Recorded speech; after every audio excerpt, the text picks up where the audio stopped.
यदि आपकी थी। किसी ने कहा है गौरव जिनका गूंज रहा है धरती गगन सितारों तक, गौरव जिनका गूंज रहा है धरती गगन सितारों तक, जिनने हलचल कर दी थी आकाश सड़क के तारों तक, जिन पर मस्तक ऊंचा करके जनमानस इतराया है, जिन पर मस्तक ऊंचा करके जनमानस इतराया है, ऐसे गुरुवर के हम सबने चरणों में सीख दिलाया है।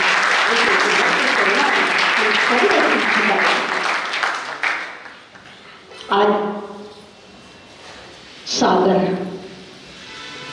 वो संतोष पढ़ने वाला, आज मेरे मुख से सम्मान के शब्द नहीं निकल रहे, क्योंकि सम्मान किनको दिया जाता है जो सम्मान के योग्य होता है। जो गुरु का नहीं रहा वो हमारा का कैसे हो सकता है? वो पढ़ने वाला सागर में रहकर के भी महासागर की महिमा को न समझ पाया। सबसे पहले आचार्य श्री धरा पर आए थे तो सागर में ही आए थे।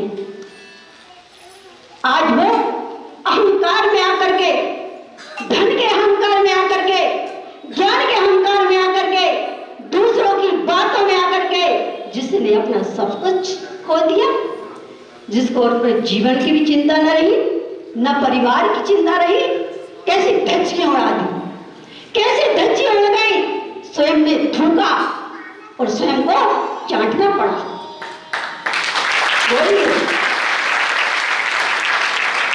आज मुझे इस बात का दुख है, आज उसने सागर में ही नहीं एक सूरज के ऊपर धूल फेंकी है। सूरज के ऊपर धूल फेंको तो क्या होगा उसका परिणाम बताइए? क्या सूरज के ऊपर तक धूल पहुंच पाएगी? स्वयं के ऊपर गिरेगी। स्वयं अपने दृष्टि से गिर गया और दुनिया की दृष्टि से भी गिर गया। और कल मैंने जब सुना क्षमा मांग रहा था, क्षमा कहते किसे है?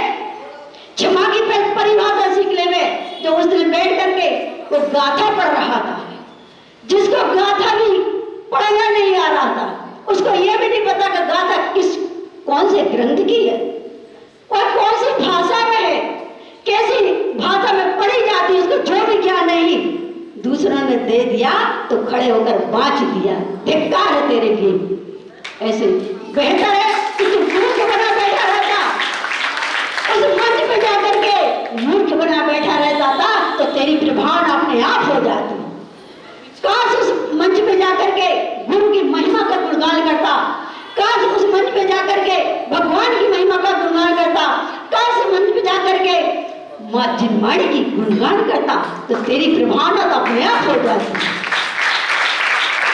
जो किसी ने कहा है जो पर्वतों में सुमेरु पर्वत के समान है, जो सागरों में हिंद महासागर के समान है, जो कालों में चतुर्थ काल के समान है, जो मूर्तियों में गोपनेश्वर बाहुबली की मूर्ति के समान थे, जो राजों में चक्रवर्ती के समान थे, जो वृक्षों में चंदन वृक्ष के समान थे, जो ग्रंथों में समय सार के समान थे, जो मणियों में बैडोर मणि के समान थे, जो पक्षियों में गरुड़ पक्षी के समान थे, और जो गायों में कामधेनु गाय के समान थे, जो सिंहों में महासिंह के समान थे, जो पंचम काल के आचार्यों में आचार्य विद्यासागर सर्वोपरि माने गए। आज तुम्हें उनको उंगली उठाई।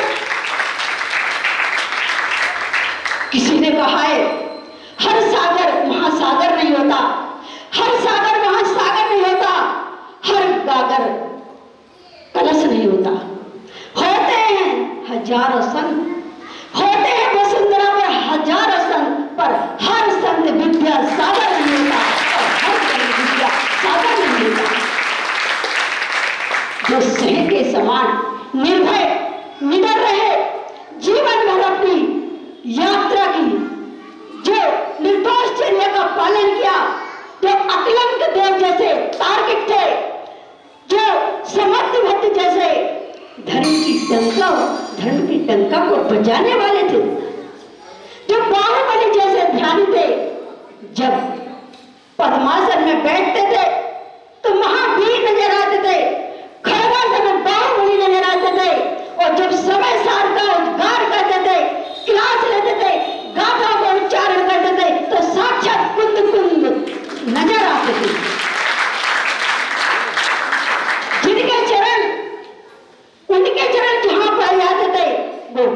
लहलहा उठती थी। उनका आशीर्वाद, उनका बड़ा हस्त जिनका मिल जाता था उसकी काया कल्प हो जाती थी। माता ने जन्म दिया हो, वह संतान यदि माता पिता के अनुसार नहीं चलती, माता पिता के अनुसार नहीं रहती, तो वो संतान कहलाने के लायक नहीं रहती।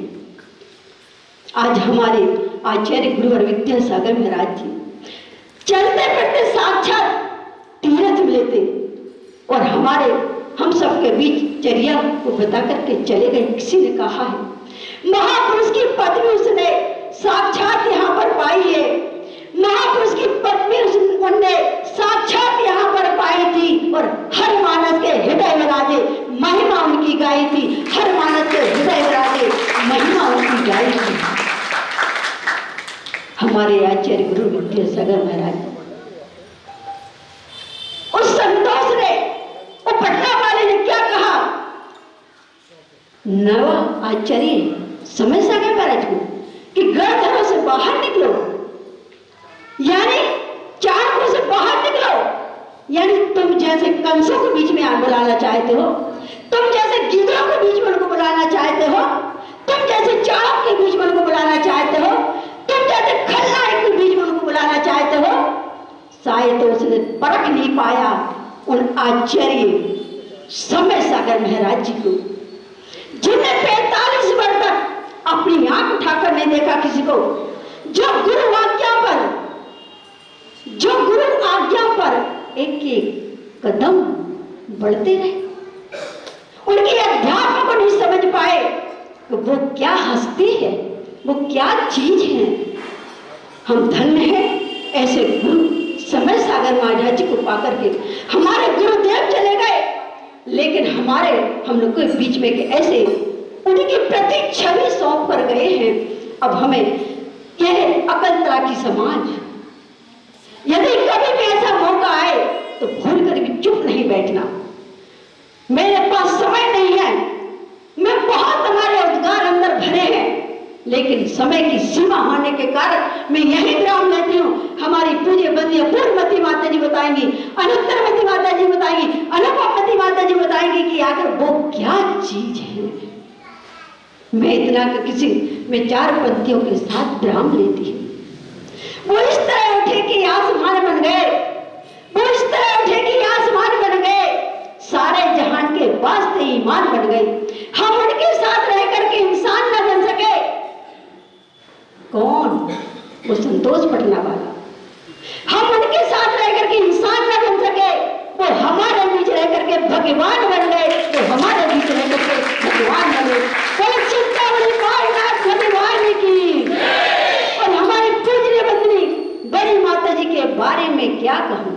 किसी ने कहा है सूरज से सीरत बड़ी, सूरज से सीरत बड़ी, बिना पंख उड़ जाए, सूरत तो जाती नहीं, कीरत कभी न जाए। हमारे आचार्य सिंह चले गए, लेकिन उनकी यश कथा, उनकी कीर्ति युग युग तक फैलाने वाली हमारी पूजनीय बंदनी मां आदर्शवती माता जी चाहता है तुमको हर पल निहारती रहूं, लेकिन जी तो भर जाता है, आंखें नहीं भर पाती। ऐसे हमारी पूज्य बंदनी मां आदर्शवती माता जिनके अंदर गुरु की प्यास, गुरु की भावना, जिनने एक एक शब्द को पी लिया है, जिस प्रकार की जिनवाड़ के शब्द पी, उसी प्रकार की हमारी माता जी ने गुरु आज्ञा को की चादर ली है और इतने बड़े संघ का संचालन कर रहे हैं। अब मैं अपनी पूज्य बंदी माताजियों के माध्यम से बोले चिंतामणि पाठ मंत्र की वाणी की और परम संश्रमणि आचार्य गुरु विद्यासागर महामणि राज की, पूज्य बंदी आदर्शवती माता जी की, परम पूज्य समय सागर महामणि राज की, पूज्य बंदी पूर्णमती अनुपमती माता जी की। आरिका अनुत्तरमती माता जी आपको